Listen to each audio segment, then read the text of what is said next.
मुंबईतल्या टाटा सन्सच्या मुख्यालयात पत्रकारांवर झालेल्या हल्ल्याच्या निषेधार्थ पत्रकारांनी निषेध मोर्चा काढला। हुतात्मा चौकापासून निघालेल्या मोर्चाचा बॉम्बे हाऊसजवळ समारोप करण्यात आला। अतिशय शिस्तबद्धपणे शांततेत हा मोर्चा निघाला। 4 दिवसांपूर्वी टाटांचं मुख्यालय असलेल्या बॉम्बे हाऊस बाहेर सुरक्षा रक्षकांकडून वृत्त छायाचित्रकारांना मारहाण करण्यात आली होती। या प्रकरणी 5 जणांना अटक झाली आहे। सोलापूर जिल्ह्यातल्या ऊस उत्पादकांना 3500 रुपये प्रमाणे दर देण्याची मागणी केली जाते।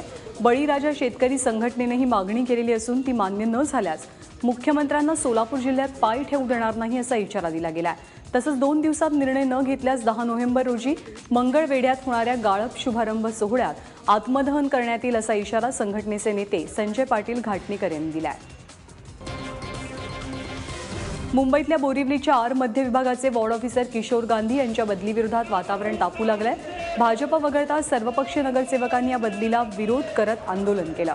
राष्ट्रवादी काँग्रेसच्या संध्या दोशी, काँग्रेसच्या शीतल म्हात्रे आणि शिवा शेट्टी यांनी आज एकदिवसीय उपोषण केलं। कार्यक्षम आणि प्रामाणिक अधिकारी अशी ओळख असलेले किशोर गांधी बोरिवलीतल्या भाजप नेत्यांसाठी अडचणीचे ठरत असल्यानेच त्यांची उचलबांगडी करण्यात आल्याचा आरोप या नगरसेवकांनी केला।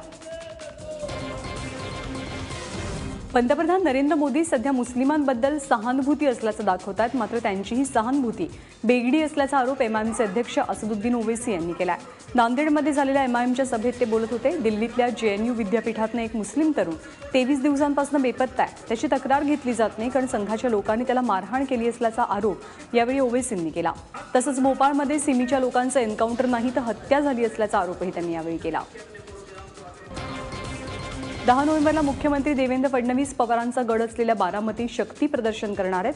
माळेगाव साखर कारखान्याच्या विविध प्रकल्पांचं उद्घाटन मुख्यमंत्र्यांच्या हस्ते होत आहे। यावेळी भाजपचे किमान डझनभर मंत्री सुद्धा या कार्यक्रमाला उपस्थित असतील। चंद्रराव तावरे पवारांचे कडवे विरोधक मानले जातात। 1.5 वर्षांपूर्वी रंजन तावरेंच्या साथीनं त्यांनी अजित पवारांच्या ताब्यात असलेला माळेगाव कारखाना ताब्यात घेऊन पवारांना जोरदार धक्का दिला। त्यामुळे मुख्यमंत्री बारामतीत काय बोलतायत याकडेही सर्वांचं लक्ष आहे।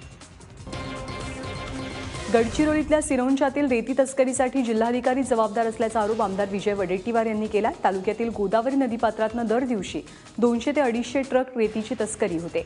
पोकलेन आणि जेसीबीच्या सहाय्यानं सर्रास रेती उत्खनन सुरू असून महसूल अधिकारी तसंच जिल्हाधिकाऱ्यांसह तस्करांशी साटलोट असल्याचा आरोप त्यांनी केला। त्यामुळे संबंधित अधिकारी आणि जिल्हाधिकाऱ्यांवरती कारवाई करण्यात यावी अशी मागणी त्यांची आहे।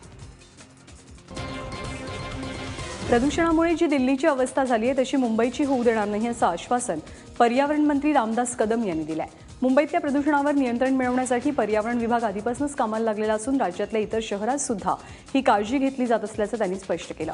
मुंबईत सध्या प्रायोगिक तत्वावर 5 ठिकाणी कार्बन शोषून घेऊन ऑक्सिजन सोडणारी यंत्र बसवली जात आहेत। लवकरच या यंत्राचं मुख्यमंत्री आणि उद्धव ठाकरेंच्या हस्ते उद्घाटन केलं जाईल।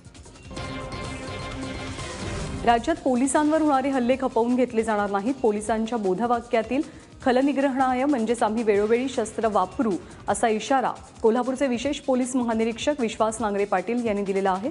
तसंच निवडणुकीपूर्वी प्रत्येक जिल्ह्यातील 500 गुंडांना तडीपार करणार असल्याची माहिती त्यांनी दिली। तळेगाव एमआयडीसी मधील औद्योगिक समस्या आणि उपाययोजनेसाठी आयोजित बैठकीत ते बोलत होते।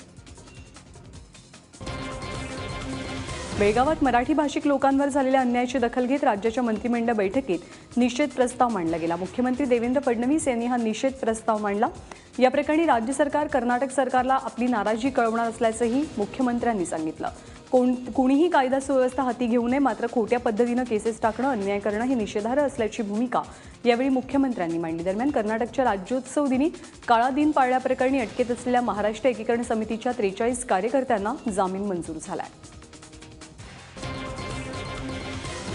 ज्येष्ठ निवेदक अमीर सयानी यांना यंदाचा पुलस्मृती सन्मान जाहीर करण्यात आलाय तर साहित्यिक दमा मिराजदार यांना पुलोत्सव जीवन गौरव पुरस्कार जाहीर झालाय। आशय सांस्कृतिक तर्फे 9 ते 13 नोव्हेंबर दरम्यान पुण्यात पुलोत्सवाचं आयोजन करण्यात आलंय। त्यावेळी हा पुरस्कार सोहळा पार पडेल। यात नाम फाउंडेशनला पुल कृतज्ञता सन्मान तर महेश काळे, मुक्ता बर्वे यांना पुल तरुणाई आणि अश्विनी एकबोटे यांना मरणोत्तर पुलोत्सव विशेष सन्मान जाहीर करण्यात आलाय। आजपासून मुंबईतल्या सोमय्या मैदानात तिरुपती वैभवोत्सवाचं आयोजन करण्यात आलंय। मुख्यमंत्री देवेंद्र फडणवीस यांच्या हस्ते सपत्नीक काल बालाजीच्या प्रतिकृतीची प्रतिष्ठापना करण्यात आली। त्यानंतर पुढचे 5 दिवस वेगवेगळ्या पद्धतीनं तिरुपती बालाजीची पूजा होणार आहे। देश विदेशातील एकूण 14 राज्यांमध्ये हा वैभवोत्सव होणार असून त्याचा पहिला मान महाराष्ट्राला मिळाला आहे। यानंतर न्यू जर्सीमध्ये याचं आयोजन केलं जाईल। वैभवोत्सवामुळे मुंबईकरांना शहरातच तिरुपतीचं दर्शन घेता येणार आहे.